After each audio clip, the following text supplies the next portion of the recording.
आज हाच नाश्ता आणि हेच दुपारचं जेवण होतं. तर श्री स्वामी समर्थ, स्वागत आहे तुमचं माझ्या डेली व्लॉगमध्ये. आज मी म्हणजे कालच मी सगळं भिजत वगैरे घातलं होतं, कारण साफसफाई वगैरे करायची होती आणि किचन फक्त राहिलं होतं माझं. म्हणून मग आप्पे नाश्त्याला केले, चटणी वगैरे बनवली, बटाट्याची भाजी बनवली आणि दुपारच्या जेवणासाठी मी डोसे बनवणार होते. तर तुम्ही ते बघू शकताय, छान असे आप्पे मी तयार करायला घेतले होते आणि मुलं आंघोळ वगैरे करून बसले होते टी व्ही बघत. आणि आज आम्ही नाश्ता करताना टी व्हीला काहीतरी चांगलं बघायचं म्हणून बाहेर देशामध्ये शाळेमध्ये काय शिकवलं जातं, कशा असतात शाळा, ते बघत होतो आम्ही. तर इथे तुम्ही बघू शकताय, चटणी इतकी छान झाली होती, थोडी तिखट झाली होती पण मुलांनी खाल्ली.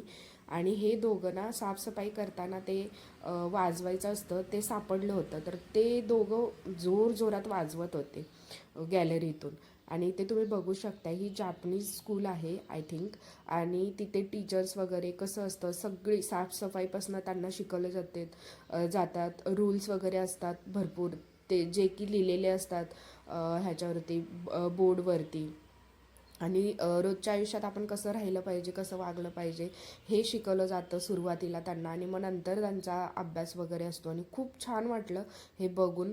आपल्या इकडे वेगळं असतं ते, लंच वगैरे हे करताना मोठ्यांच्या हाताखाली ती छोटी मुलंच असतात, जेणेकरून त्यांना समजलं पाहिजे की कसे मॅनर्स वगैरे असतात हे ते.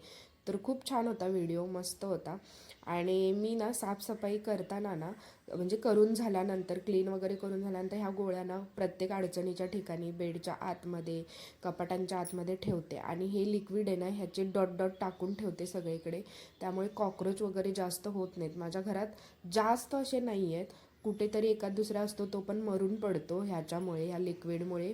आणि ह्या गोळ्या मी ह्याच्यासाठी ठेवते की वास वगैरे मारला नाही पाहिजे घरामध्ये, त्याच्यामुळे. आणि तुम्ही इथे बघू शकता, एवढा किचनचा पसारा आहे माझा. आणि यातली बरीच भांडी जी यूज होत नाहीत, प्लास्टिकचे डब्बे, चमचे, सगळं मी यावेळेस टाकून दिलं. मी प्रत्येक वेळेस ठेवायची की यूज होईल, पण ते काही यूज होत नाही. आणि इथे माझं सगळं क्लीन वगैरे धुवून पुसून झालं किचन.